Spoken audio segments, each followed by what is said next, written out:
Hello everybody, thank you for tuning in. Little bit of a different episode. We're just going to be going through the updates which come with update 1.1, which was just released yesterday, or the 20th of April 2023. So let's have a gander at these notes and make a judgment onto how these are going to affect our gameplay. So looking at this, they've changed the battle timer scales with difficulty. So as far as I'm aware, oh yeah, here we go, it was 20 minutes all the time, which for me that was never an issue, apart from that one time where we had 19 seconds left on the Verdun assault. That was a little bit sketchy, but nevertheless we still did it. As I were to go to the Allies campaign, which I will be doing soon, on the Elite difficulty, then this is just going to remain the same, 20 minutes, so for me it won't make any actual difference. I'm not sure how many other people are worried about the times, but obviously some people must be. Let me know in the comments about that. Do you struggle often with the times? 20 minutes, is it enough?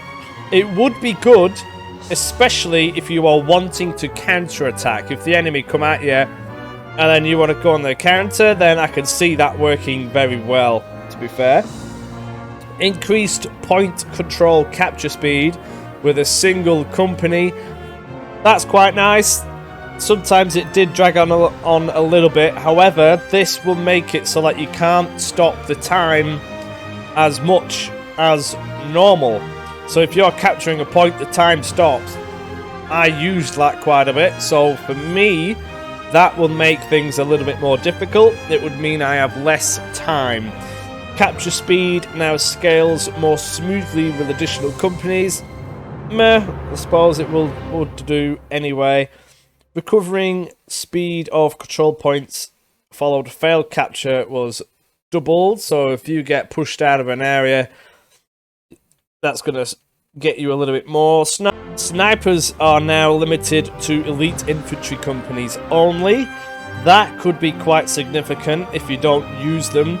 If you're on the campaign, you only have a handful of the elite infantry companies, so it might actually be worth spreading them about a little bit. If you're thinking you might get attacked, then you're probably going to want some elites there just to do some sniping for when the enemy are coming at you. That could change the way that we deploy them quite heavily, actually. A status icon was added to the elite companies if they have sniper technology unlocked. I already thought that they had the little icon to say that they are shooting at the enemy. Sniper fire is now blocked if the company is suppressed. Well, I already thought that that's more of a bug fix, because that should be the thing anyway.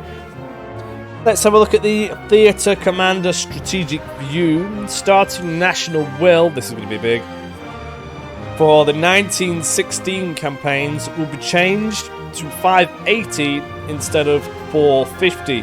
I think that is a good change. 450 I thought was a little bit meh, because everyone's already half knackered and you get about 20 battles in and you've pretty much won it. National Will Drain in 1918 was reduced to 30 per turn, previously 100. That is a lot. There is an achievement to reach 1919, where we haven't got to 1918 yet, but it would make getting that achievement quite significantly easy. You would just pass the turns a few times. The following national will values for battles, wins and losses were changed. Great loss changed to -10, previously -16.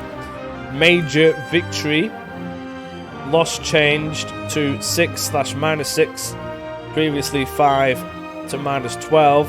So that means attacking each battle, the national will be a reduced effect.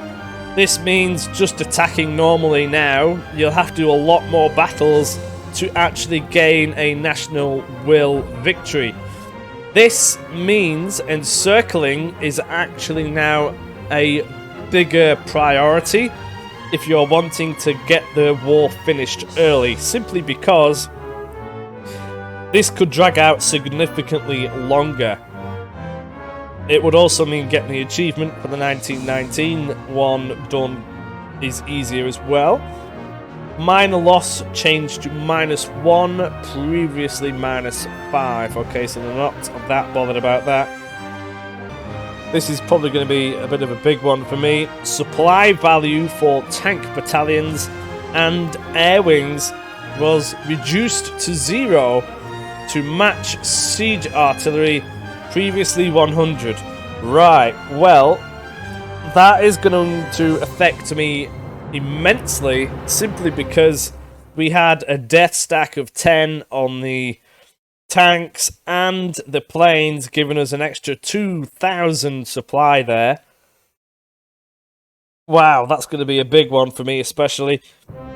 And whoever else does that. Supply value bonus for airfield and mechanics garage structures was reduced more, so that means the garage doesn't do as much. Replenishment cost for all infantry soldiers was reduced by 0.1, previously 0.4 to 1.0 according to type. Okay, so casualties. This could be a big one. It will mean that the enemy will lose less gold compared to what they normally do. You know, normally you go on the attack, I sometimes even make a profit on that, whereas they often lose 2,000 gold plus. This will make it so they have 10% more gold at the end of it, so if they were to lose 2,000 normally, this would reduce it to 1,800. Start date potential for the poison death mission, gas masks, was moved forward. Don't think I've ever seen that in the game, but hey ho. Here's more. Theatre Commander AI. Region targets for offensives will be targeting more intelligently to preserve national will. Okay.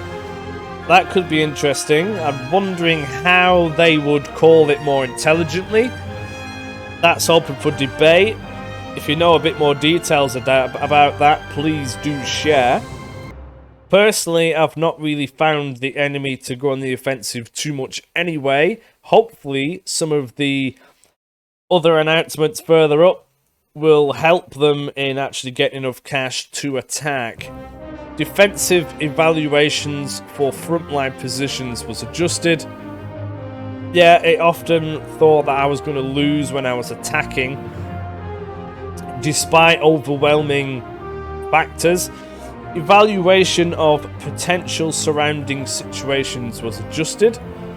Not too sure how that will affect. Maybe they will be more reactive to if you have a few death stacks lying around. They will probably put more of their own death stacks to counter that. That would be a very good move. Movement system was adjusted to ensure appropriate minimum defenses and still attempt an effective assault when overextended. That sounds good. Opportunity assaults versus empty regions was refined. So they are going to go on the attack if you leave an area exposed. That should be a must anyway. They've done it before to me where it's been very lightly defended and I've left it relatively exposed and they've gone for it and they have taken a point.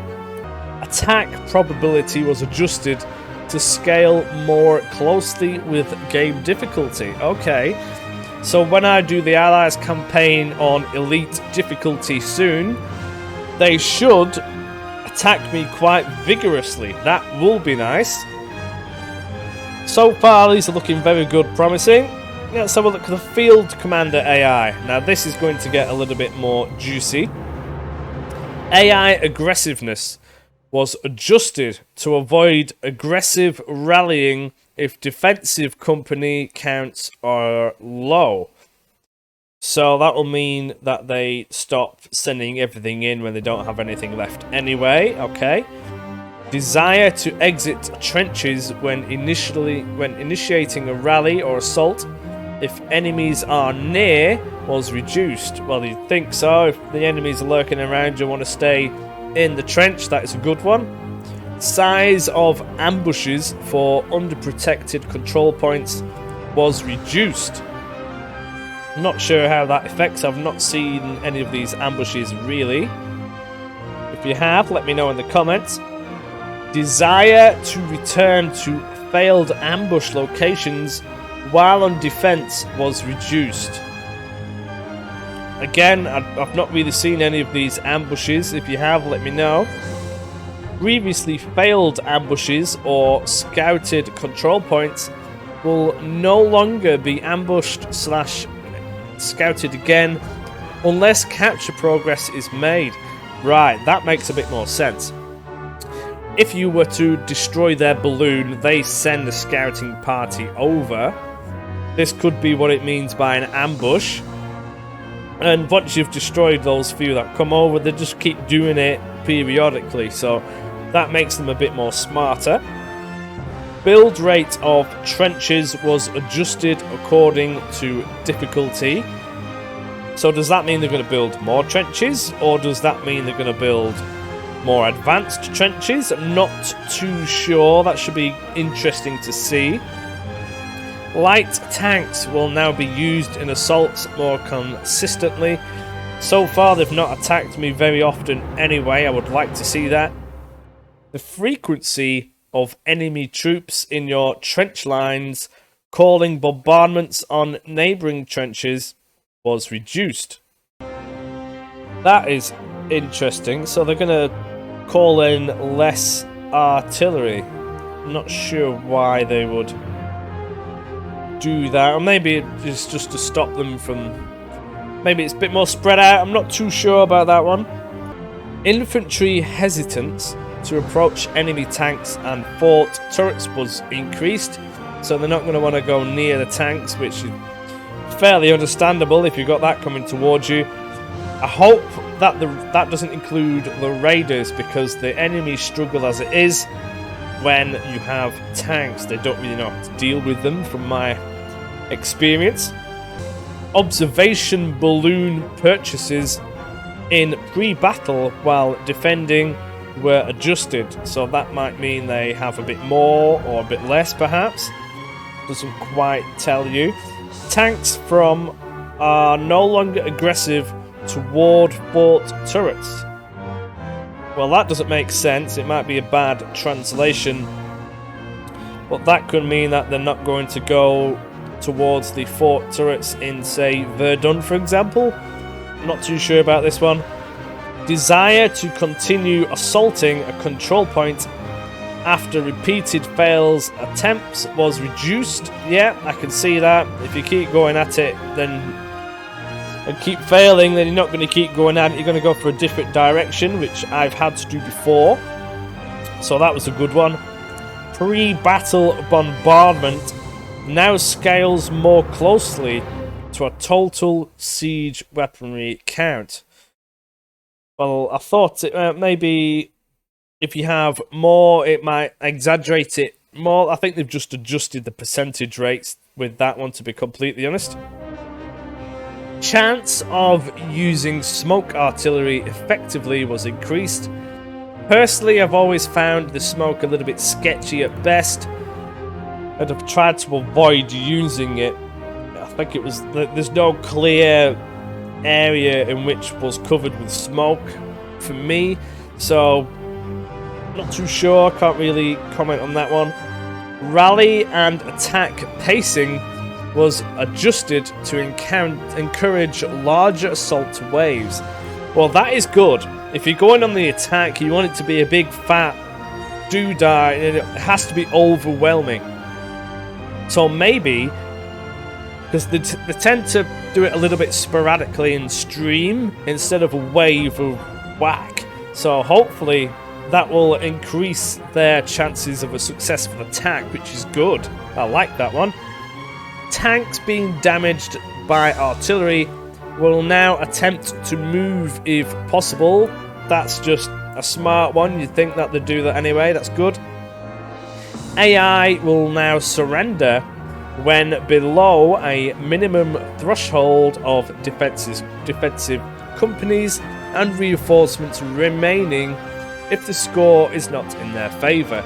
That would mean once you've destroyed everything, they will actually do a ceasefire, which is good because it saves you time. I've often had to sit there for a couple of minutes while we just wait for the thing to say we've captured it.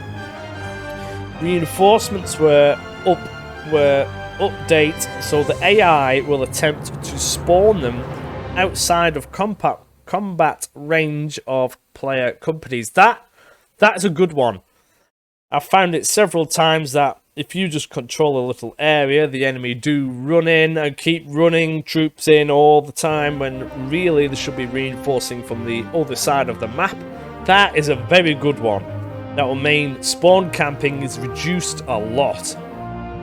Communications trench construction now scales more closely with game difficulty.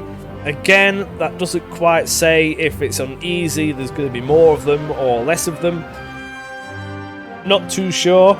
Tanks on defense will now patrol between owned control points. I thought they did a little bit of that anyway. They did seem to rummage around. But regardless, if they're going to be a bit more clever about it, that is good. Flamethrower companies will now avoid melee where possible. That is quite nice, actually. But is that just for them, or is that for us? Because we don't want them in hand to hand. We want them to be like, just running away a bit. They've to use their weapon, they have to be close. But you don't want them in hand to hand because that's when you lose the advantage of the weapon itself. So if they keep a little bit of a distance, it'd be more like a skirmish, which is exactly what these should be. So that could be very good if it is done right. Moving on to the tanks and aircraft. Increased mortar damage versus tanks by 50%. That is huge. This means mortars are now going to be an effective weapon against the tanks. The top of the tank would be quite flimsy, you would think. It doesn't need to be bulletproof from rifle fire, so that makes sense as well. Reduced speed of the Whippet tank and the French tank, I think that is. So that's good. They did seem to whiz around at 3,000 miles an hour, not going to lie. Reduced the health of them as well. They are a bit more flimsy. I don't know how well that compares to the heavy tank in general, so we'll have to see. They're just slower and weaker now at this point. Reduced health of the Sturm Panzerwagen tank by 27%. That is a lot. Reduced supply cost of the tank to 30 or 60. That's okay. They've just made tanks a little bit rubbish. Well, not rubbish. The lighter tanks are a bit more flimsy. We don't have, because I've only played the Central Powers tanks, I don't know how well they actually compare to a heavy one. It was hard to tell with the tank on tank action, so we'll suppose it'll just be something that we learn when we go to the Allies campaign. Updated tank replenishment cost. Doesn't state if that's more or less. I'm presuming more, but it was rather high anyway, so we'll see. This is going to be a big lot. Structure and artillery. Scatter radius of light artillery suppression barrage was reduced by 40%. That is huge. So if you had 4 trenches near each other, even if it wasn't in the radius that was shown to you in general, it would still get everybody outside of that radius with suppression. This means suppressing them is now going to be more difficult, meaning attacking is going to be more treacherous. That is a good one and very interesting. Effect radius of suppression. Effect per shell was reduced by 50%. Again, that will further reduce the effectiveness of light artillery, meaning you can't just suppress everything. That majorly buffs defending, which is good. I think that's how it should be. Target decal and telegraph decal of light artillery suppression barrage to match new scatter radius, so it looks slightly different. Slow effect radius for barbed wire and razor wire was increased by 11%. That's good. The barbed wire was a serious thing to be dealing with. Should slow them down more. Degradation. I can't even speak today. Count for barbed wire and razor wire was increased by 66%. So that means, I think, it will fall to bits quicker. That's interesting. So it will slow them down more, but it will also fall to bits quicker. Supply cost of improved fire trench was reduced, and so was the advanced trench. That's nice. I quite like that. Because if you think the advanced fire trench being 20 now, that's still 10 times the price of a basic. We'll see if that actually changes anything. Mortar damage effect radius was increased by 50%. That is huge again. Further attack, making them more dangerous, especially in the trenches. This just means mortars are definitely more lethal. Suits me. I like the mortars. Mortar cost was reduced as well. Excellent, to match the machine gun. Cost of all 3 concrete bunkers was reduced to 50. We'll see more of them from now on then, that's good. A lot of these, with the way they are, should make the trenches look a bit more versatile as well. I quite like this. Base anti-structure grenade damage and upgrade bonus was reduced by 25%. Not too sure how that will go. I mean, they already lob about 3 million grenades in anyway, so we'll see. Damage to armor modifier for anti-structure grenades versus concrete was increased by 20%. Does that mean... So, the concrete... I thought there was only one concrete bunker you could do. I thought that was pretty much impenetrable anyway. Maybe this is just to emphasize the fact that a better built trench, that might be the advanced firing trench. Okay, so it will, this should mean the trenches protect your troops better. Artillery airburst shells, tried these, it didn't do much of anything. Now do minor damage to weapon emplacements and artillery cannons. Personally, for the price of them, I didn't find them very useful at all, but let me know what you think. Here we go, some fixes here. We have also applied the following fixes. Settings changes. To benefit from these changes, please restore your settings to default. I'll have to make sure I do that. Pause game hotkey was moved to space and converted to a toggle. That is nice. That is how Paradox games do it. That will make it a lot nicer, just a quick bab in it while you do some bits. Yeah, that's good. I like that one. Firing arc display hotkey was moved to the apostrophe key. I think it was Z before. I quite liked it there, to be fair. I didn't seem to use it that much, but okay.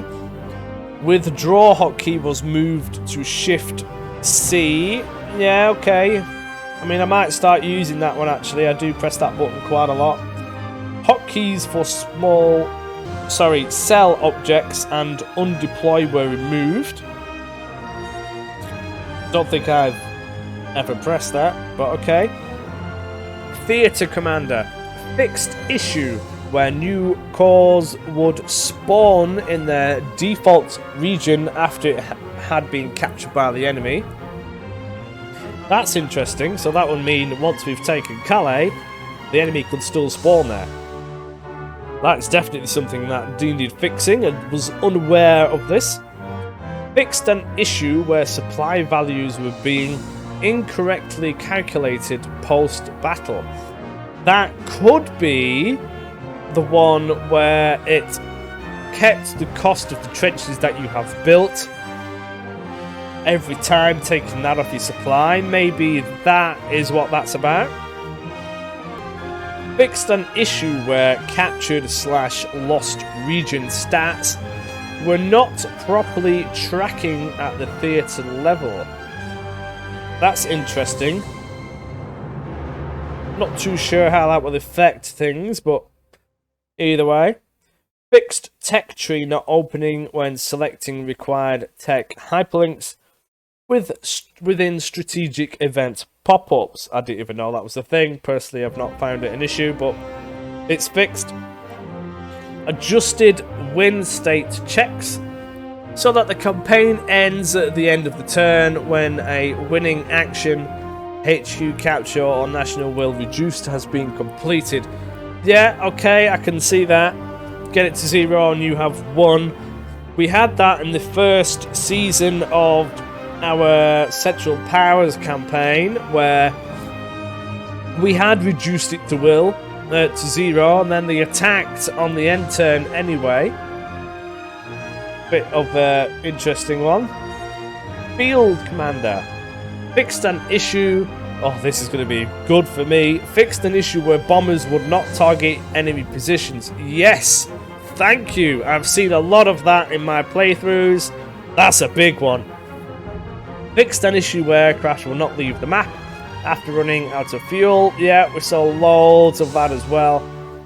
Fixed an issue where forests would not hide infantry correctly. I saw that a little bit because we were still getting shot. That might also mean that sniper fire will not affect the infantry in a forest as well, which is good because they've still getting hit.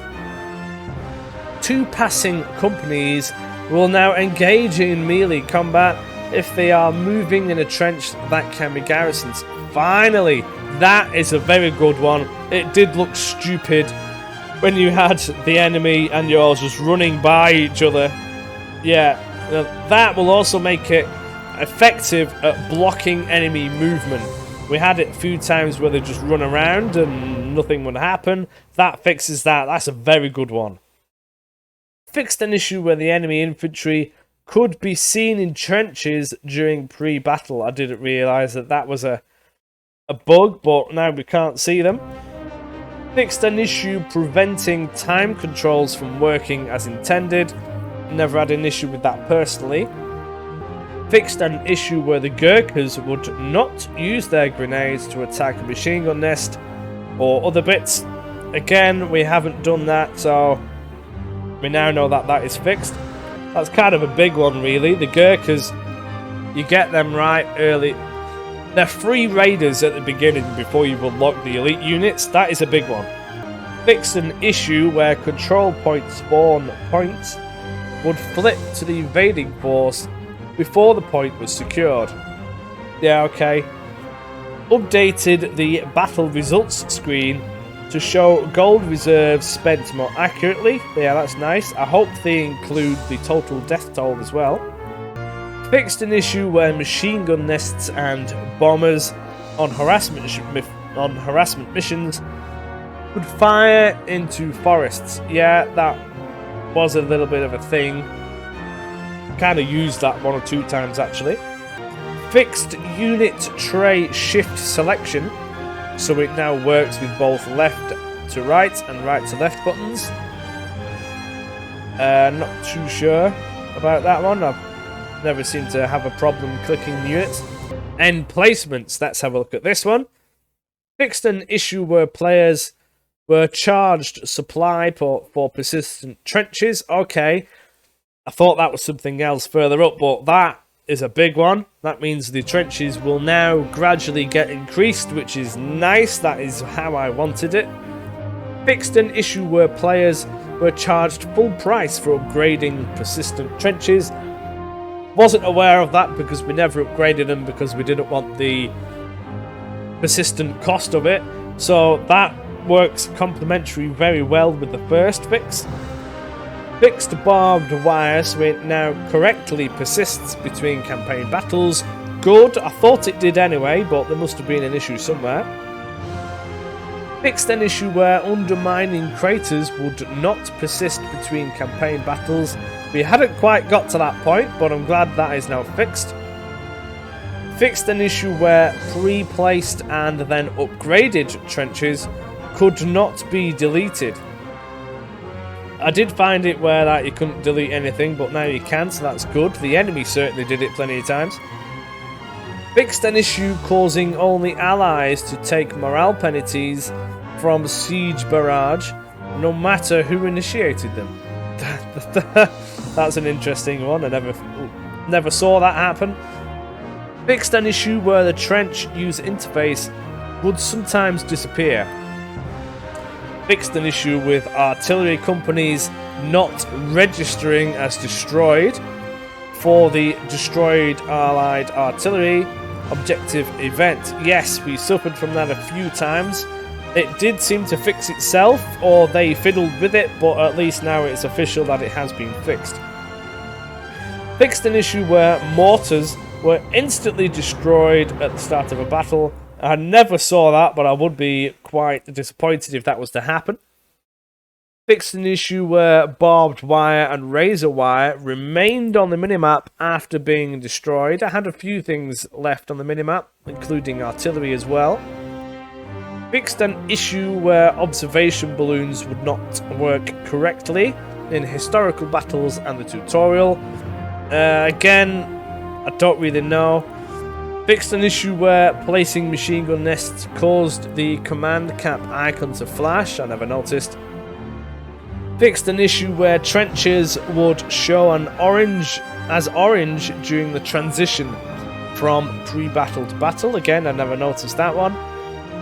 Fixed an issue where cores that were turned locked due to movement and therefore not taking part in the battle were still contributing to national attribution of machine guns, mortars, artillery, etc.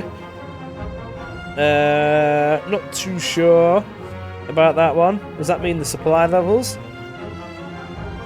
Fixed an issue where troops at emplacements would animate incorrectly in the fog of war. Never noticed. Fixed an issue where players' machine gun nests would spawn within range of the enemy in the Verdun historic battle. Okay. Well, that is extremely close to each other when we did that, so when we return to it, it might be a bit different. Some AI fixes. Fixed an issue with ceasefire activating while the AI is capturing the enemy HQ. Not too sure about that. Fixed an issue where the rally for an assault might stall out if the rally is wiped out before the attack order is given. Not too sure. Verdun historic battle. Fixed issue which caused AI waves to spawn and head to control point A. We've not done the historical battles yet, so we don't know. And on the Somme battle, fixed an issue where some reinforcing infantry would not garrison trenches correctly. Well, I'm glad that's fixed before we get to it. Multiplayer. Players are now able to join password-protected lobbies. Capturing the command trench will no longer pause the battle timer. I wonder if that's for the same as the campaign as well. Issues causing the multiplayer menu to disappear were fixed. Again, not done that yet. Players will no longer be able to guess enemy trench layouts by looking for trees toppling during the pre-battle. Yeah, I saw that a few times on the campaign, so that could be a good thing. An issue preventing the call of siege artillery after command trench has been captured has been fixed. Again, I don't even use siege artillery, so I'm not too sure. Tutorial has been fixed. Not going to go into too much detail about that. That's just a few little things. I don't really care about the tutorial. Cosmetic. Corpse persistence duration for all infantry increased to 60 seconds. That's good. I like that. Hopefully we'll have a good few piles of bodies now. Trees on the theatre map were updated. to reflect seasonal changes. That's a nice touch. An issue where region names would not appear on the theatre map was fixed. I'd never noticed that. The only one I did notice was when an infantry unit disappeared, but it was there. Well-known rivers and docks were added to the theatre map. That's nice. I quite like that. Fixed an issue where espionage mission icons remained on the theatre map after the mission had expired. I did notice that actually in our missions that we've done with the Central Powers.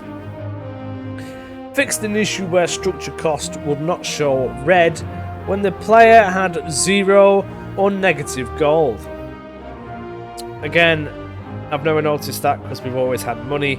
Region, espionage and care package buttons were updated to show in red if the player can't afford them. I suppose region events were updated to show the current active date instead of the event start date. Okay, that's quite a nice one. Fixed an issue where battlefield deployment user interface was present when starting a new campaign. I've never had that issue personally. Replenishment cost text colour was updated to be clearer. Yeah, well, I didn't have an issue with it, but it is what it is. Fixed an issue where reinforcement points were white in skirmish. Fixed an issue where battle log timings were incorrect. Fixed an issue where the tank user interface would flash red in troop tray upon spawning. Firing arcs were changed to yellow for visibility in winter maps. Okay, yeah, I can see that. And we've got a few other things. Various crashes, main menu, encyclopedia, improved save game stability, never had an issue. Just various other little bits. Oh, there's another one that we did see. Fixed an issue where aircraft would briefly reveal units within the fog of war. I did notice that quite a few times. Nice. Overall, very good fixes. I think this favours the defender more significantly, which is good, as the suppression, trenches and everything else are definitely more in the favour. Suppression doesn't work as good, meaning you can't just run in. The AI should work a lot better. They should do it in a full-on wave rather than spits and spats. They're not going to be as stupid just sending units in all the time when you've destroyed their observation balloon. Overall, I believe this will be quite a game changer, especially the bit of an exploit where if you have lots of tanks and planes that I tend to do, you get lots more supply. I'm not going to be able to use that anymore, so this could affect my gameplay significantly. We'll see how we go on. If you have listened to me churn on about all of this, thank you. Do leave a comment on your thoughts on how it will affect your gameplay. Thank you for tuning in, and I will see you in the next episode. Cheers, thank you.